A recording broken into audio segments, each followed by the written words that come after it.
Hello students, मैं अंकित कुमार आपका पुनः अपने YouTube channel physical education classes में स्वागत करता हूं। तो दोस्तों, आपने मेरी पहली वीडियो देखी है सभी ने। Class 12 physical education chapter 1 planning in sports मैंने पहली वीडियो में आपको डिस्कस कराया है।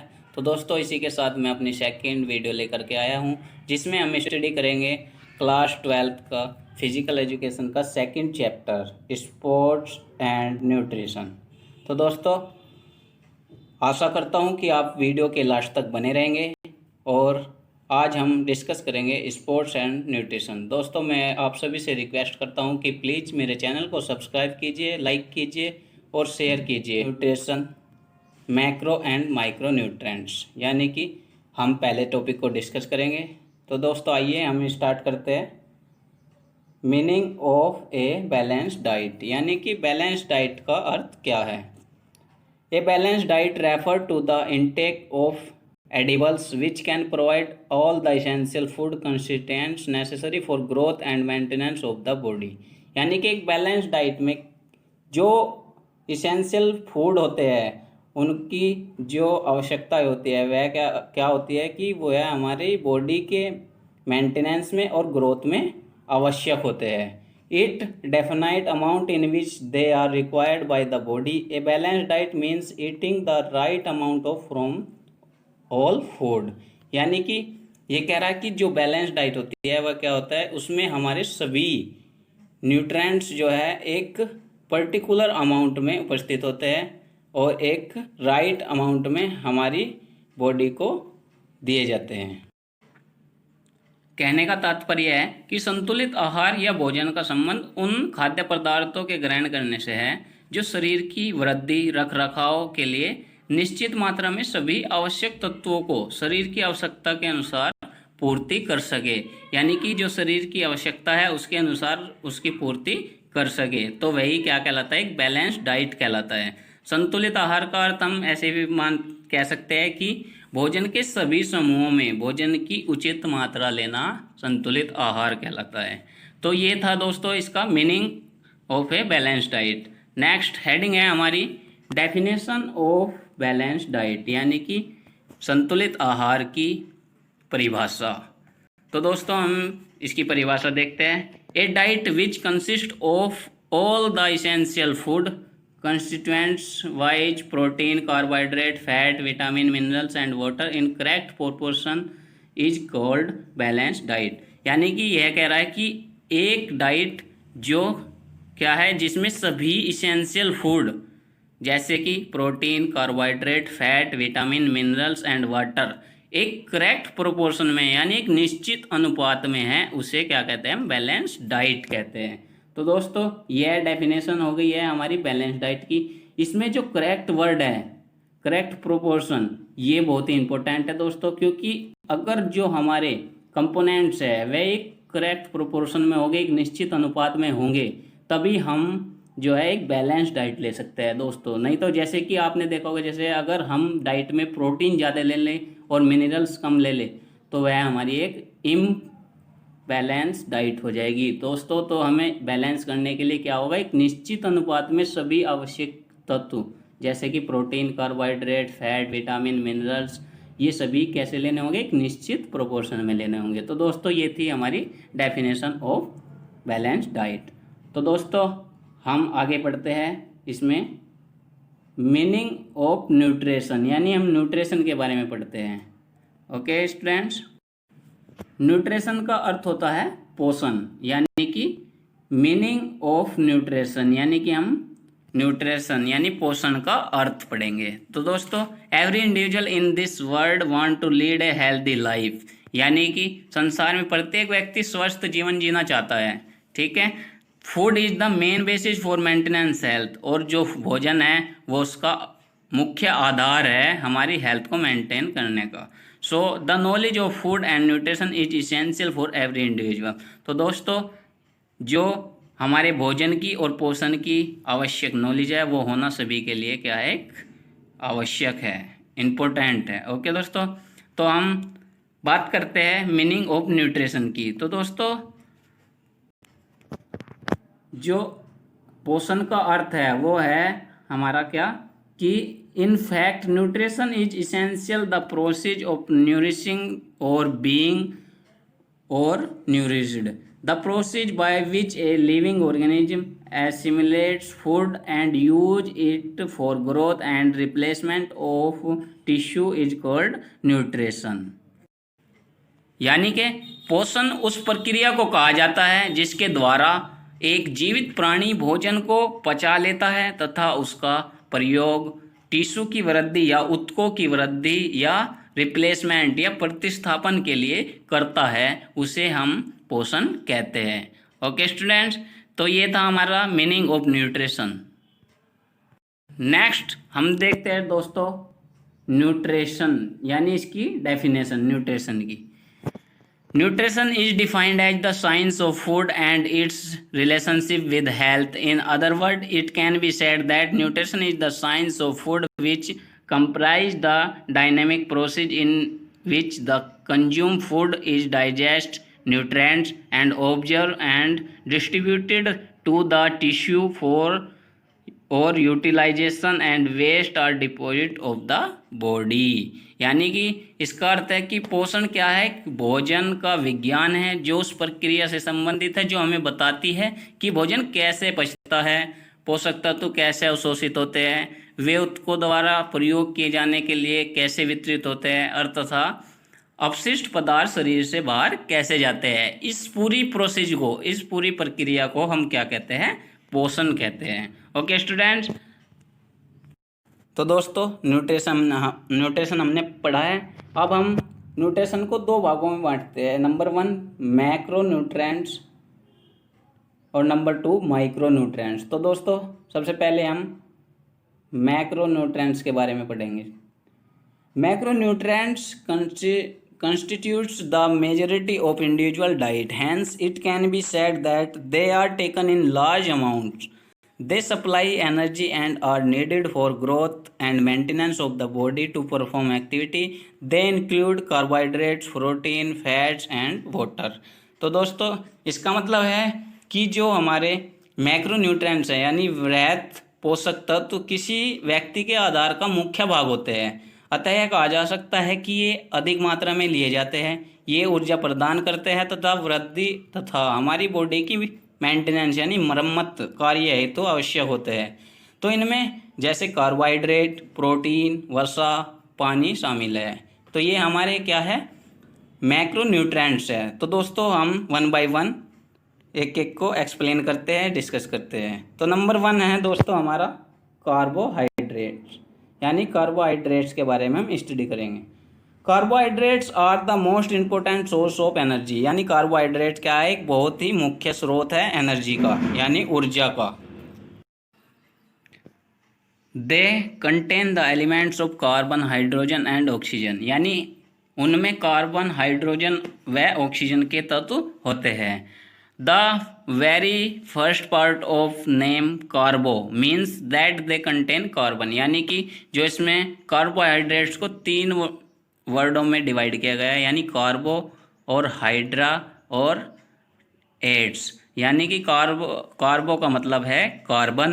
The second part of the name hydra means hydrogen and the third part of the name ate means oxygen, यानी कि यह 3 तत्वों से मिलकर बना है, carbon, hydrogen and oxygen. In the all carbohydrates the ratio of hydrogen atom to oxygen atom 2:1 just like water, यानी H2O। जैसे कि इसमें क्या है, हाइड्रोजन के 2 और ऑक्सीजन के 1 एलिमेंट होते हैं, तो 2:1 इनका रेशियो होता है, जैसे कि water. Carbohydrates are actually the organic compounds that are important for different digestive operation in our body, यानी कि कार्बोहाइड्रेट्स क्या है, वास्तव में क्या है, ऑर्गेनिक कार्बनिक कंपाउंड है, यौगिक है। जो कार्बोहाइड्रेट्स वास्तव में जैव यौगिक होते हैं जो हमारे शरीर में भिन्न भिन्न पाचन क्रियाओं के लिए महत्वपूर्ण होते हैं। ठीक है, carbohydrates are actually the organic compounds that are important for different digestive operation in our body. There are lots of difference between carbohydrates and the other elements important for nutrition such as protein and fats, यानी कि carbohydrate तथा पोषण के लिए महत्वपूर्ण अन्य तत्व जैसे प्रोटीन व वसा में आपस में काफ़ी भिन्नताएं होती हैं। Generally it is the seen that diet rich in carbohydrates need less amount of water in comparison to diet rich in protein and fats. यानी कि सामान्यतः यह देखा गया कि आहार में कार्बोहाइड्रेट को प्रोटीन व वसा की तुलना में पानी की कम मात्रा की आवश्यकता होती है। यानी कि फैट और प्रोटीन जो है उनको वाटर की आवश्यकता ज़्यादा होती है, किसकी तुलना में? कार्बोहाइड्रेट की तुलना में। ओके स्टूडेंट्स, अब हम there are two type of carbohydrates, यानी कि जो मेन दो टाइप है कार्बोहाइड्रेट्स के, number 1 simple carbohydrate and number 2 complex carbohydrates. ठीक है, इनके बारे में थोड़ा सा डिस्कस करते हैं।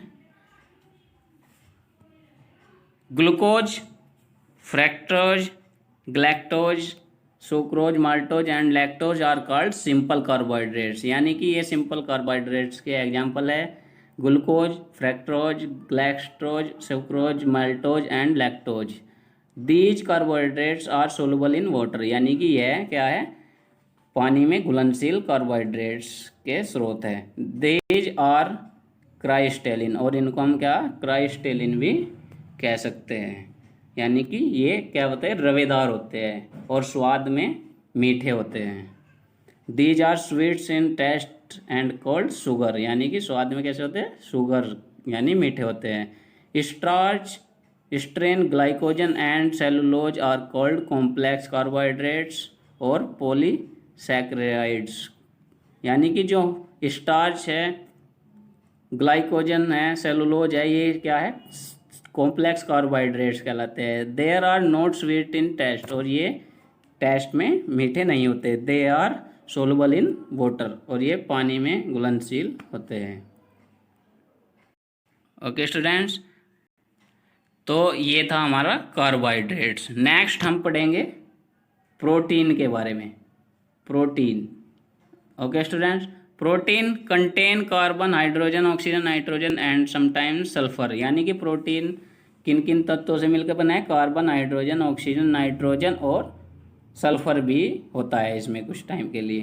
तो दोस्तों मैं आपको बता देना चाहता हूँ कि प्रोटीन ही ऐसा एक कंपोनेंट्स है हमारी डाइट का जिसमें क्या होता है? नाइट्रोजन पाया जाता है।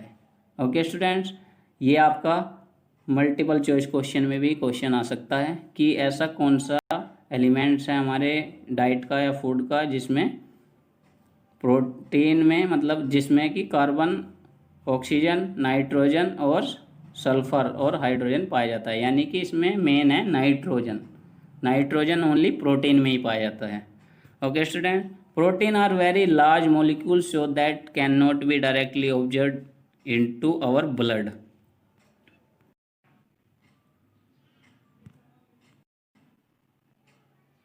यानी प्रोटीन के अणु काफ़ी बड़े होते हैं, इसलिए वे प्रत्यक्ष रूप से हमारे रक्त में नहीं पाए जाते। Change their turn into amino acid by our digestive system, यानी कि अतः वे हमारे पाचन क्रिया संस्थान के द्वारा अमीनो एसिड्स में बदल जाते हैं। देयर आर 23 अमीनो एसिड्स, यानी ये 23 अमीनो एसिड्स होते हैं। Out of these 9 amino acid must be available in the diet, यानी कि जिनमें से 9 अमीनो एसिड हमारे आहार में अवश्य उपलब्ध होने चाहिए। These amino acids are used by the body to create blood, muscles, nail, skin, hair and tissue in internal organ, यानी इन अमीनो एसिड का प्रयोग शरीर के द्वारा रक्त, मांसपेशियों, नाखूनों, त्वचा, बालों व आंतरिक अंगों के निर्माण के लिए भी किया जाता है। Protein from new tissues repair the broken tissue, regulate balance of water and acids, transport oxygen and nutrients and make antibodies, यानी कि प्रोटीन नए ऊतकों को बनाती है, टूटे हुए ऊतकों की मरम्मत करती है, जल तथा अम्लों के संतुलन को नियमित करती है, ऑक्सीजन व पोषक तत्वों को कोशिकाओं तक ले जाती है तथा एंटीबॉडीज बनाती है। यानी कि ये सभी प्रोटीन के क्या है? तो एंटीबॉडीज बनाती है। नेक्स्ट इसमें है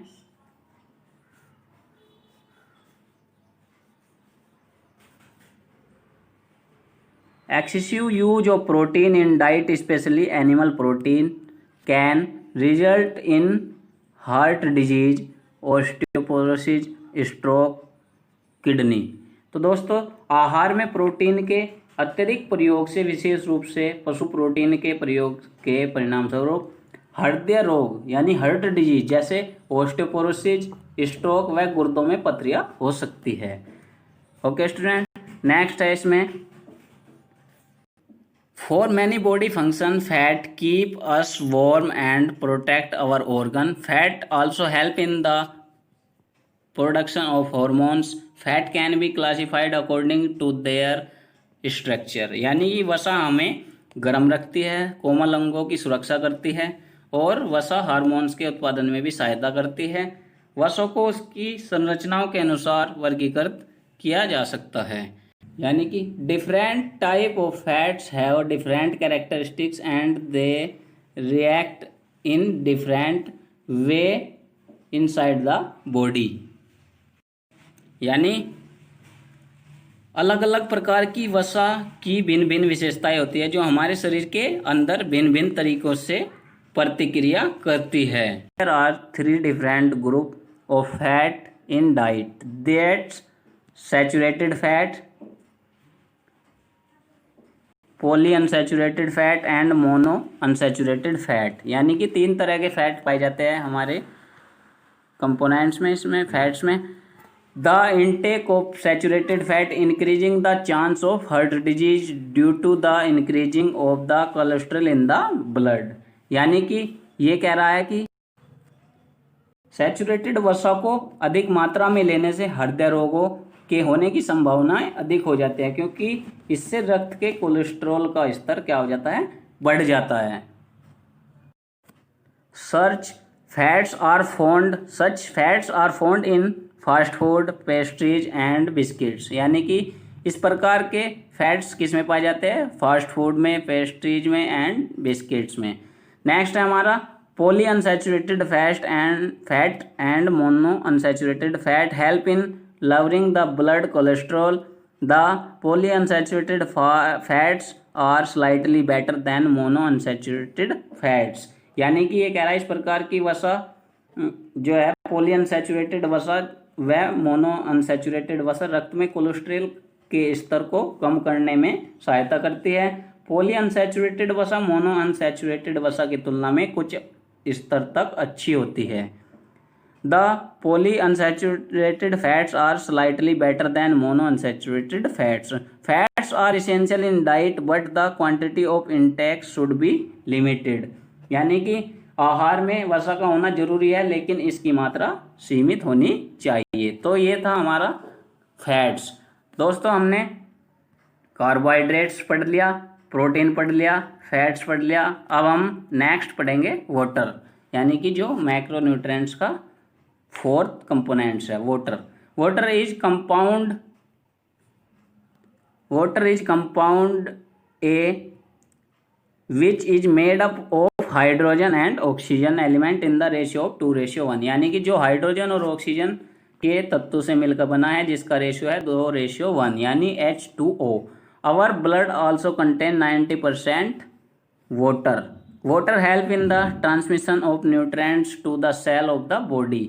यानी कि जो हमारे यह पोषक तत्वों को शरीर की आवश्यकता तक ले जाने में सहायता करता है। और it is also important for the excretion of waste product. यानी कि यह अपशिष्ट पदार्थों को शरीर से बाहर भेजने में भी महत्वपूर्ण भूमिका निभाता है। It also important for excretion of waste products.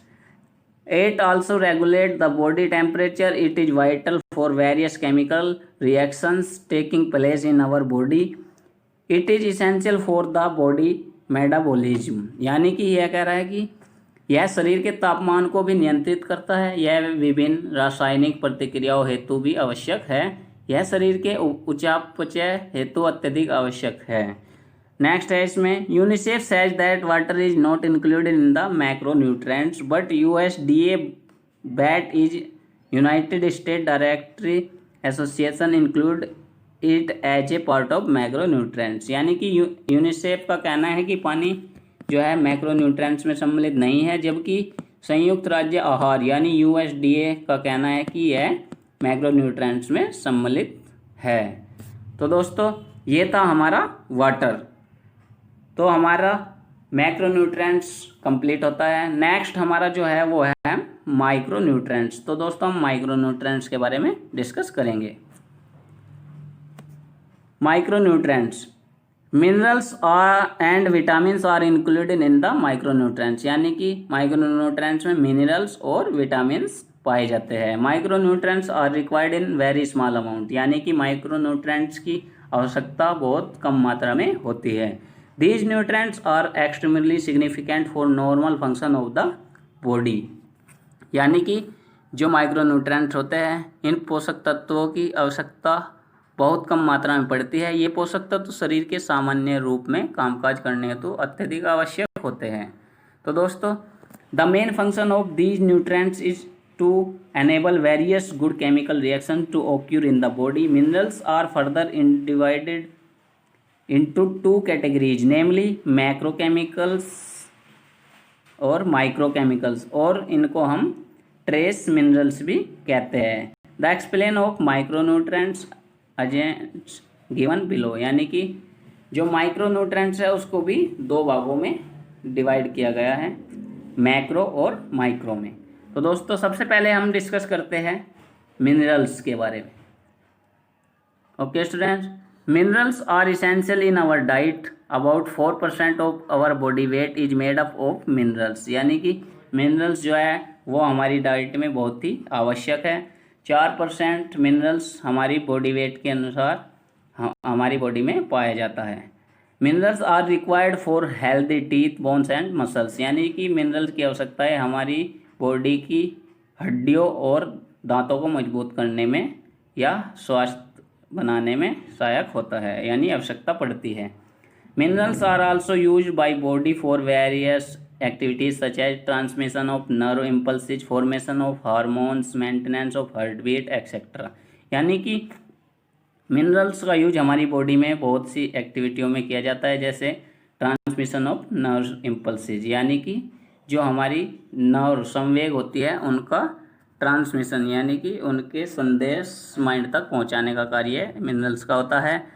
और नेक्स्ट यानी कि फॉर्मेशन ऑफ हार्मोन्स, यानी कि हार्मोन्स को बनाने का कार्य होता है। और maintenance of the heart beat, और हमारी हार्ट बीट को, तो ये है minerals can be classified into macro minerals and micro minerals और ट्रेस मिनरल्स, यानी मिनरल्स को दो भागों में बांटा गया है, माइक्रो और macro. Our body require more amount of macro minerals, यानी हमारी बॉडी को अधिक आवश्यकता होती है मैक्रो मिनरल्स की। Micro minerals for macro elements such as calcium, phosphorus, sodium, chlorine, magnesium, potassium and sulphur और required by our body in more amount, यानी जो हमारे मैक्रो मिनरल्स है जैसे कि calcium, phosphorus, sodium, chlorine, magnesium, इनकी आवश्यकता हमारी बॉडी को अधिक होती है, न कि माइक्रो मिनरल्स की। सो 0.1 ग्राम of each of these minerals पर डे, यानी कि हमारी बॉडी को 0.1 ग्राम प्रतिदिन मिनरल्स की आवश्यकता होती है। On the other hand trace elements for micro minerals such as copper, iron, iodine, fluoride, cobalt, chromium, selenium and zinc are required in the less amount, यानी 0.01 gram of each trace elements per day, यानी कि जो micro nutrients है, micro minerals है, उनकी आवश्यकता 0.01 ग्राम per day होती है। ओके स्टूडेंट्स, तो ये था हमारा मिनरल्स के बारे में। अब हम मिनरल्स के मैक्रो मिनरल्स के बारे में डिस्कस करेंगे, यानी कि मैक्रो मिनरल्स। मैक्रो मिनरल्स में कौन कौन से मिनरल्स आते हैं और उनके बारे में हम थोड़ा सा डिस्कस करेंगे। तो आइए स्टार्ट करते हैं। सबसे पहले macro minerals, some macro minerals are describe below. Calcium, सबसे पहले हम पढ़ेंगे कैल्शियम के बारे में। Calcium is among the top macro minerals in the term of growth and development of our bones and teeth, यानी कि जो कैल्शियम होता है वह हमारे टॉप मैक्रो मिनरल्स में से एक होता है, जो कि हमारी बॉडी में बोन्स और टीथ को ग्रोथ एंड डेवलपमेंट करता है। It make the teeth and bones strong and healthy, और यह हमारी बोन को और हमारे टीथ को हेल्थी बनाता है। It help in blood clotting, और यह सहायक होता है हमारे खून के थक्का जमाने में, यानी ब्लड क्लोटिंग में भी यह सहायक होता है, blood clotting. Okay students, it's deficiency में केजेज रिकेट्स, इसकी कमी से क्या होता है, रिकेट्स रोग होता है। It's found in various products such as cheese, milk, orange juice, egg, yogurt, green leaf vegetables and green leafy vegetables और करेला, इनमें यह पाया जाता है। ये मुख्य स्रोत होते हैं। नेक्स्ट है हमारा इसमें potassium. Potassium is one of the most important minerals in diet, यानी पोटेशियम भी क्या होता है, एक बहुत ही इंपॉर्टेंट मिनरल्स है हमारी डाइट में। It is helpful in keeping the nerve system and muscular system fit and active all the time, यानी कि यह रखता है क्या, हमारे नर्व सिस्टम को और मस्कुलर सिस्टम को फिट रखता है और एक्टिव, सक्रिय रखता है पूरे समय। It help in maintaining the amount of water in blood and tissues, यानी कि यह मदद करता है हमारे जल की मात्रा और ब्लड की मात्रा को टिश्यू की आवश्यकता के अनुसार मेंटेनिंग करता है। It main source of banana, tomatoes, green leaf vegetable, peanuts, citrus और फ्रूट बीन एक्सेट्रा, यह इसके मुख्य स्रोत है। नेक्स्ट है हमारा सोडियम। सोडियम क्या है, it help in muscular activities, it also help in the transmission of nerve impulses, यानी कि यह मदद करता है किसमें, मस्कुलर एक्टिविटीज में। It also help in the transmission of nerve impulses, यानी कि यह तंत्रिका आवेगों के प्रेषण में भी सहायता करता है। इनके मुख्य स्रोत हैं साधारण नमक, अचार यानी पिकल्स व मक्खन आदि, यानी कि ये इसके क्या है, मुख्य स्रोत है। नेक्स्ट है हमारा magnesium. Magnesium it repair and maintenance body cells, it is found in meat, brown rice, beans, whole grains etcetera, यानी कि यह क्या है, जो हमारा मैग्नीशियम होता है यह शरीर की कोशिकाओं को बनाए रखता है तथा उनकी मरम्मत भी करता है। यह मीट, भूरे चावल, फलियों व साबुत अनाज आदि में पाया जाता है। नेक्स्ट है इसमें हमारा फॉस्फोरस। फॉस्फोरस क्या है, phosphorus help in the formation of bone and teeth, it keep the muscles and nerve activities normal, it is found in rich quantity in egg, fish, cold liver, milk, apologise rice etcetera, यानी कि जो हमारा phosphorus है वह अस्थियों व दांतों के निर्माण में सहायता करता है। यह मांसपेशियों तथा तंत्रिका की क्रियाओं को सामान्य रखता है, और यह किस में पाया जाता है, अंडा, मछली, यकृत, दूध व बिना पॉलिश के चावल प्रचुर मात्रा में इनमें यह पाया जाता है। तो ये थे दोस्तों हमारे मैक्रो मिनरल्स। नेक्स्ट हम डिस्कस करते हैं माइक्रो मिनरल्स के बारे में। Some micro minerals are describe below, यानी इनके बारे में नीचे डिस्कस करेंगे। नंबर 1 है हमारा इसमें iodine. It help in the production of hormones in the thyroid gland, यानी कि यह थायराइड ग्लैंड के थायरोक्सिन नामक हार्मोन का उत्पादन करता है, और यह उचित वृद्धि व विकास के लिए भी महत्वपूर्ण होता है, यानी कि it is also significant for proper growth and development. Lake of iodine goitre, यानी कि इसकी आयोडीन के अभाव के कारण कौन सा, गैंगा रोग होता है, यानी कि इसे गोइटर भी कहते हैं। और यह मानसिक दुर्बलता भी हो सकती है, इसके कारण क्या हो सकता है, गैंगा रोग भी हो सकता है और मानसिक दुर्बलता भी हो सकती है। यानी कि जो हमारे ये कहाँ, थायराइड ग्लैंड हमारे कहाँ पाई जाती है, नेक में पाई जाती है, और इसमें क्या होता है, स्वेलन थायराइड ग्लैंड, यानी यह सूज जाती है, थायराइड जो ग्लैंड होती है उसमें स्वेलिंग आ जाती है। It is found in iodised salt, fish and sea food, यानी कि यह किस में पाया जाता है, आयोडीन युक्त नमक में, मछली में और समुद्री भोजन में पर्याप्त मात्रा में यह उपलब्ध होता है। नेक्स्ट हम पढ़ते हैं आयरन के बारे में हम डिस्कस करेंगे। It is essential the production of haemoglobin, it's deficiency anaemia, यानी कि यह किस में आवश्यक होता है, यानी कि हीमोग्लोबिन के उत्पादन में सहायक होता है, आवश्यक होता है। और इसकी कमी से कौन सा रोग होता है, एनीमिया, एनीमिया रोग होता है। It found in liver, beet, egg, dry fruits, spinach, banana and green leafy vegetables, यानी कि यह किस किस में पाया जाता है, यह यकृत, मीट, अंडे, सूखे मेवे, पालक, केले व हरी पत्तेदार सब्जियों आदि में पर्याप्त मात्रा में पाया जाता है। नेक्स्ट है हमारा chromium. It stimulates insulin activities, its deficiency में causes diabetes. It is found in soybean, black gram, carrot, tomato, groundnuts and barley, यानी कि यह जो है क्रोमियम, यह क्या है, यह इंसुलिन की क्रिया को उत्तेजित करता है और मधुमेह का कारण भी हो सकती है।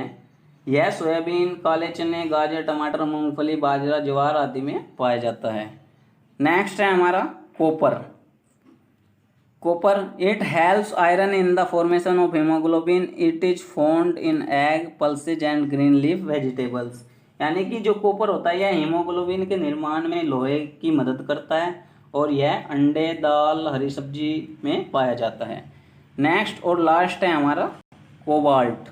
Cobalt, its protects us from anaemia and is found in green leaf vegetable, milk and meat, यानी कि जो कोबाल्ट है यह रक्तहीनता से बचाव करता है और हरे पत्तेदार सब्जियों में और मीट में और दूध में पाया जाता है। ठीक है स्टूडेंट्स, तो ये थे हमारे क्या माइक्रो मिनरल्स। अब हम नेक्स्ट डिस्कस करते हैं अबाउट ऑफ विटामिन्स, यानी विटामिन्स के बारे में हम डिस्कस करेंगे।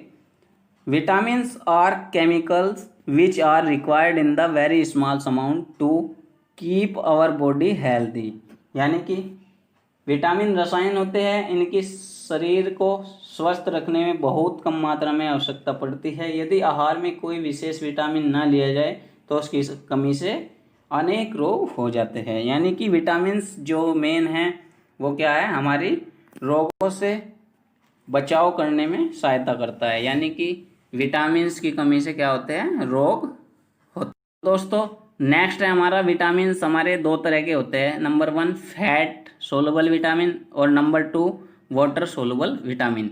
तो दोस्तों सबसे पहले हम डिस्कस करेंगे fat soluble vitamin. Fat soluble vitamin is those vitamin which are soluble in fat, यानी कि वह विटामिन होते हैं फैट सोलुबल विटामिन जो फैट्स में घुलनशील होते हैं। These vitamin are compose of the element of carbon, hydrogen and oxygen. इसमें तीन कार्बन यानी पाए जाते हैं, तीन एलिमेंट्स कौन कौन से, carbon, hydrogen and oxygen. These vitamin are vitamin A, vitamin D, vitamin E और विटामिन के, यानी कि एडेक बोलते हैं हम इसको। यह विटामिन फैट सोलुबल विटामिन में पाए जाते हैं। नेक्स्ट है हमारा वाटर सोलुबल विटामिन, यानी पानी में घुलनशील vitamin. These vitamin are soluble in water, यह पानी में घुलनशील होते हैं। These vitamin contain the elements of nitrogen and even sulphur, और इनमें नाइट्रोजन और सल्फर भी पाए जाते हैं। 20 vitamin are vitamin B and vitamin C, यानी कि इसमें कौन कौन से विटामिन बी और विटामिन सी पाए जाते हैं, vitamin B and vitamin C पाए जाते हैं वाटर सोलुबल विटामिन में। ओके स्टूडेंट, तो ये थे हमारे विटामिन के टाइप।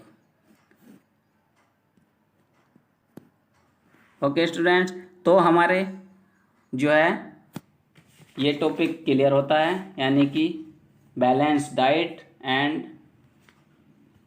न्यूट्रिशन, मैक्रो और माइक्रो न्यूट्रिएंट्स। तो दोस्तों हम नेक्स्ट वीडियो में चैप्टर 2 स्पोर्ट्स एंड न्यूट्रिशन के पार्ट 2 में मिलेंगे। नेक्स्ट टॉपिक हम उस वीडियो में डिस्कस करेंगे। तो दोस्तों thank you for watching and please subscribe my YouTube channel physical education classes. Okay, thank you students.